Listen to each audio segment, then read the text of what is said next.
여러분 안녕하십니까? 4월 18일 사사건건입니다. 김민하 평론가와 주요 뉴스부터 정리해드리겠습니다. 자, 안녕하세요. 안녕하세요. 네, 첫 번째 주제 뭔가요? 사표 반려 해법 찾나입니다. 네, 김호수 총장 사표요. 그렇습니다. 김호수 검찰총장이 사표를 이제 제출했다 이렇게 밝혔는데 그동안 이제 문재인 대통령과의 면담이 불발이 돼서 더 쓸 수 있는 카드가 없어서 그런 거 아니냐 해석이 있었거든요. 그런데 오늘 청와대가 이제 면담을 가능하게 지금 했다라고 해서 여러모로 주목이 되고 있습니다. 네, 면담이 오후 늦게 진행된다고 했는데 시간이 혹시 발표가 됐습니까? 일단 시간은 언론 보도에는 뭐 5시다 이렇게 돼 있긴 한데 정확한 시간은 뭐 실제로 진행되는 걸 봐야 알 수 있을 것 같고요. 네. 가장 관건이 되는 게 김호수 총장이 이 자리에서 대통령의 거부권 행사 이런 것들을 요구하느냐 그리고 그런 것들이 수용되느냐를 지켜봐야 될 것 같고 아울러서 국회에서의 논의도 좀 급박하게 돌아가는 그런 상황입니다. 네. 오늘 7시에 국회 법사위 법안심사소위에서 소위 검수완박 이 법안을 처리를 일단 한다. 이렇게 지금 얘기가 되고 있고 다음 주 초에는 본회의 열고 관련 법을 통과시키기 위해서 시도할 수 있다라는 얘기여서 국민의힘은 비상령을 걸고 의원들을 대기시킨 상황이다. 이렇게 얘기가 나오고 있습니다. 네, 법사위에서 심의 절차가 이제 막 본격적으로 시작되는 상황입니다. 자, 검찰 오늘 고검장 회의도 소집이 됐어요? 그렇습니다. 오늘 오전에 긴급 고검장 회의를 열고 앞으로 어떻게 대응할 것이냐를 논의를 했고요. 그리고 지금까지 이제 간부급 검사 3명이 사퇴의 뜻을 밝혔기 때문에 이러한 논의가 추가로 이제 도미노 사퇴 이런 것으로 이어지느냐 이런 걸 지켜볼 필요가 있겠는데 내일 전국 평검사 대표 회의가 또 열린다고 하거든요. 이게 이제 뭐 검사들이 쉽게 여는 회의는 아닌데 굉장히 이제 좀 엄중한 상황에서만 하는 회의여서 이 결과도 상당히 관건입니다. 네. 고검장 회의가 오전 9시 반부터 시작이 됐거든요. 결과가 나올 시간이 이미 지났지만 결과는 김호수 총장이 대통령을 면담한 후에 면담 내용을 듣고 결과를 내놓을 것 같습니다. 네, 상황 한번 지켜보시죠. 자, 다음 주제는 뭔가요? 아빠 찬스에 커지는 논란입니다. 네, 정호영 후보자 얼굴이 나와 있네요. 그렇습니다. 정호영 보건복지부 후보자 관련 의혹이 많이 이제 나오고 있고 거기에 대해서 또 인수위와 국민의힘이 여러모로 이제 대응을 하고 있는데 관련 소식을 좀 정리해 보겠습니다. 네, 불거진 의혹들을 한번 정리해 볼까요? 이제 워낙 이제 언론 통해서 이제 제기된 의혹들이 여러 가지이고 이게 또 주장과 해명이 서로 막 엇갈리는 부분들이 있기 때문에 네. 정리하기가 좀 복잡합니다만 큰 줄기만 뭐 말씀을 드리면 첫째로 두 자녀의 의대 편입 과정에 뭔가 불공정한 어떤 절차가 있었던 거 아니냐라는 의혹. 당시에 대학병원에서 고위직을 맡고 있었죠. 그렇습니다. 그러니까 이 경북대 의대에 편입하려고 한 것인데 당시에 이제 정호영 후보자는 경북대 병원에서 이제 주요 직책을 맡고 있거나 병원장이었거나 이랬기 때문에 네. 뭔가 특혜가 발생한 거 아니냐 이런 시각이 있는 거고요. 구체적으로 말씀을 드리면은 정호영 후보자와 가까운 사이인 어떤 교수들이 이 면접 과정이나 이런 데 직접 들어가서 높은 점수를 준 거 아니냐 이 의혹인데 일단 정호영 후보자가 어제 이제 여러 가지 의혹에 대해서 해명 기자회견을 하지 않았습니까? 여기서 얘기하기를 심사위원 배정은 시험 당일에 무작위로 배정이 된 것이기 때문에 뭐 청탁을 하거나 이런 것들이 가능하지 않은 구조였다. 라고 얘기를 했고요. 그다음에 의대 편입 과정에서 또 불거진 이 부분 중에 아들과 관련해서는 아들이 논문을 썼는데 논문을 2편을 썼는데 KCI에 등재가 됐습니다. 근데 이게 또 편입 과정에 서류로 이제 들어가 있는 상황이거든요. 근데 여기에 논문 기여도라든지 뭐 표절한 거 아니냐. 그리고 또 여기가 이게 뭔가 스펙 쌓기처럼 일종의 이제 품앗이 구조 뭐 이런 게 작용한 거 아니냐 이런 이제 주장이 있는데 여기에 대해서 정호영 후보자는 그렇지 않다. 당시 지도교수하고 당시 이제 아들이 이제 공과대학에 다녔는데 그 지도교수하고는 전혀 아는 사이가 아니다라고 해명을 했습니다. 그리고 두 번째로 이제 불거진 의혹이 이제 아들의 병역 의혹 관련된 것인데요. 당시에 이제 이 2010년에는 2급 현역 판정 받았는데 2015년에 4급 판정을 받아서 사회복무요원으로 근무를 했다라는 건데 이 배경이 이제 의문이다라는 거죠. 척추 협착증이 이제 진단이 돼서 이런 일이 된 건데 정호영 후보자 해명은 그 당시에 경북대병원에서 이 척추 협착증을 진단했는데 이게 문제라고 하는데 그때 MRI 2번 찍었지만 또 병무청에서도 따로 CT 검사를 거치는 과정을 했기 때문에 이게 일종의 크로스 체크가 된 것이어서 문제가 없다라고 설명을 하고 있습니다. 그 외에 이제 경북대병원 원장직을 수행하면서 이제 좀 불분명한 어떤 사례들이 있는데 새마을금고 이사장직을 무단 겸직했다라는 거에 대해서는 당시에 이제 허가를 받은 거고 30만 원 정도 받는 명예직이었다라고 이제 해명을 했고요. 미국 출장 중에 친목 모임 참석했다라는 부분에 대해서는 불가피한 일정이었다고 해명을 하고 있습니다. 네. 자, 김인철 교육부 장관 후보자 관련 논란도 계속되는군요.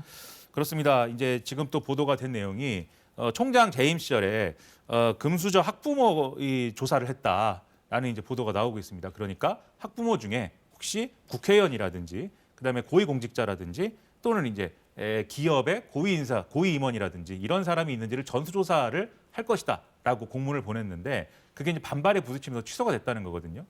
그런 이제 조사를 왜 했느냐? 학교 발전 기금을 잘 거두려고 했다는 것인데 저 같은 사람들이 이제 좀 상대적인 박탈감을 느끼는 그런 조사일 수밖에 없는 겁니다. 그리고 이제 사회이사 겸직을 셀프허가 하지 않았느냐라는 의혹이 있는데 총장 재직 시절에 롯데 계열사의 사회이사를 맡았거든요. 겸직을 했는데 이 현직 교수가 겸직을 하려면 총장의 허가를 받아야 됩니다. 근데 그 총장이었으니까 그러면 셀프 허가를 내준 것이냐 이런 의혹이 있어서 이게 또 보도가 되고 있는 상황이고요.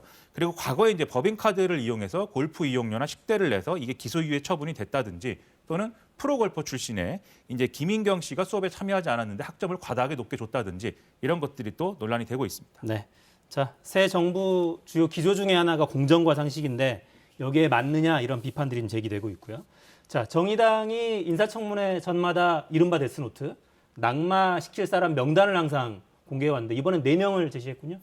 그렇습니다. 한동훈 법무부 장관 후보자, 정호영 보건복지부 후보자, 김인철 앞서 말씀드린 부총리와 교육부 장관 후보자, 김현숙 여성가족부 장관 후보자 4명의 지명 처리를 요구를 하고 있는데요. 한동훈 후보자는 이른바 민주당의 검수완박에 맞설 호위무사격인데 이것이 부적절하다라는 거고요. 정호영 후보자는 앞서 말씀드린 의혹들을 얘기를 하고 있습니다. 김인철 후보자는 이 교육인으로서 자질이 없다 이런 관련 의혹을 봤을 때 이런 평가를 내리고 있고 이 김현숙 후보자의 경우에는 이 지금 이제 현직 좀 정치 활동을 하면서 냈던 논평에 세월호 참사 유가족들을 깎아내리는 표현 등이 있었기 때문에 부적절하다라는 주장입니다. 네, 자 인사청문회 전국 지켜보겠습니다. 자 다음 주제는 뭡니까? 풀렸다 기대 반 우려 반입니다. 네, 자 오늘부터 풀렸죠 거리두기. 그렇습니다. 참 희망적인 소식이면서도 동시에 약간 불안한 어떤 느낌도 이제 있는데 어쨌든 지난 2년여간 어쨌든 코로나19로 정체 또 중단됐던 일상이 다시 활기를 띠기 시작한 것만은 분명한 사실입니다. 네, 자 코로나19 검사 행렬도 당장 줄어들었어요. 저희 사진 준비해 놓은 게 있을 텐데요. 그렇습니다. 지금 보시다시피 코로나19 검사를 받기 위해서 그동안 줄을 길게 서야 네, 되는 그런 장사진이었습니다. 이게 그렇습니다. 2월 달 사진이에요. 그렇죠. 그렇게 이제 됐었는데 이제 코로나19 검사를 받는 그러한 이렇게 줄지어 기다리던 모습은 찾아볼 수가 없게 됐다. 오늘은 기다리는 시민들이 없습니다. 그렇습니다. 확진자가 그만큼 많이 줄어드는 것이고요. 아시다시피 오늘부터 이제 다중이용 시설 이용 인원 그리고 영업시간 제한 이것은 이제 폐지가 된 것이고요. 또 결혼식, 집회, 행사 인원 제한 조치도 풀려서 다들 그렇게 결혼식을 또 한다고 합니다. 그리고 이 영화관 팝콘이라든지 또 야구 경기장 내에서 치맥을 먹는다든지 이런 것들도 기대해 볼 만한데 이걸 일주일간 준비 기간 거쳐서 25일부터 가능해진다고 하고요. 그다음에 이제 코로나19 감염병 등급을 1급에서 2급으로 하향 조정하는 게 또 25일부터 시작이 되는데 다만 4주 정도는 이행기를 거치게 되고요. 이 한 달 후에는 재택 치료가 종료가 되면서 격리 의무가 없어지고 그다음에 생활지원금, 치료비 등의 지원들도 중단이 되는 그런 상황이 됩니다. 네. 자, 확진자는 많이 줄었습니다. 저희 그래픽 준비해 놓은 걸 좀 올려주시죠. 지금 이제 코로나19 신규 확진자 수는 5만 명 아래의 숫자가 나와서 지난 2월 9일 이후 지난 이제 2월 이후 처음으로 이제 좀 이렇게 떨어졌다 이렇게 평가가 나오고 있는데요. 그래프 보시면 감소세가 확연합니다. 그렇습니다. 그리고 이제 위중증 환자의 경우에도 850명, 지금 닷새째 1,000명 이하로 지금 숫자가 나오고 있기 때문에 여러모로 좀 긍정적인 이런 지표들이 확인이 일단 되고 있습니다. 다만 그럼에도 불구하고 코로나19 위험은 끝난 거나 종식된 것이 아니다. 방역당국은 강조를 하고 있고요. 오히려 이런 상황이기 때문에 개개인이 방역 수칙을 지키는 것은 중요하다라는 거 명심을 해야 되겠습니다. 네. 자, 다음 주제는 뭡니까? 한미연합훈련 본격 시작입니다. 네. 한미연합훈련이 오늘부터 시작이 됐습니다. 그렇습니다. 북한의 도발이 계속되고 있기 때문에 이게 어떤 영향을 미칠지 상당히 관건입니다. 네. 실제 병력 기동은 없는 훈련인 거죠? 그렇습니다. 오늘부터 28일까지 진행이 되는 연합지휘소 훈련의 경우에는 컴퓨터 시뮬레이션을 활용한 방어적 성격의 훈련이다라고 설명을 하고 있고요. 다만 이제 이 실기동 훈련은 별도 진행하지 않는 거지만 북한의 도발 양상이 확대가 되면 후반기 훈련에는 할 수도 있다라는 얘기가 나오고 있습니다. 네. 북한은 열병식 준비 본격화되고 있고요. 그렇습니다. 4월 25일이 조선인민군 창건 90주년이다라고 네. 주장을 하고 있는데 이 열병식을 준비를 하고 있고 또 한미연합훈련에 대해서 동족에 대한 군사적 대결을 기도하는 것이다라면서 반발하고 있거든요. 그래서 이 열병식에서 혹시라도 큰 미사일, 그다음에 핵탄두가 탑재 가능한 그런 사양의 어떤 미사일들이 등장을 하면 또 이제 갈등 구조가 확대될 수 있는 그런 상황이어서 상당히 조심스러운 접근 필요할 것 같습니다. 네. 이달 말까지는 한반도 정세가 매우 유동적일 수 있습니다. 관심 갖고 긴장 속에 지켜보게 되겠습니다. 자, 마지막 주제는 뭡니까? 항복 거부, 결사 항전입니다. 네, 우크라이나 소식이군요. 그렇습니다. 지금 마리우폴은 개전 직후부터 7주 동안 러시아군이 집중포위 공격에 시달리고 있는 상황인데 전체적으로 폐허가 되다시피 한 그런 상황인데요. 러시아는 사실상의 최후 통첩을 하고 있습니다. 모스크바 시각 17일 6시부터 6시 이후부터 무기를 내려놓으면 살려주겠다. 그렇지 않으면 우리는 공세를 거듭하겠다라는 건데요. 우크라이나군은 항전을 계속해서 거듭 표명하고 있습니다. 네, 젤렌스키 대통령은 결사항전 메시지 계속 내더군요. 그렇습니다. 마리우폴을 완전히 장악을 하면 러시아군이 그 다음으로는 돈바스 지역에서 이제 평원에서 전투가 치러지게 될 가능성이 커 보이는데요. 그것은 곧 돈바스 지역을 포기를 하는 것이 어떤 협상의 옵션 중에 들어갈 가능성을 시사하는 것이기도 한데 지금 보로디미르 젤렌스키 우크라이나 대통령은 돈바스 지역은 결코 이제 양보할 수 없는 것이다. 그리고 돈바스 지역을 장악하면 러시아군이 바로 키이우 등 북부 지역으로 다시 공세를 돌릴 것이다라고 주장을 하면서 서방의 지원을 촉구를 하고 있습니다. 네, 자 여기까지 듣겠습니다. 김민하 평론가였습니다. 고맙습니다. 고맙습니다.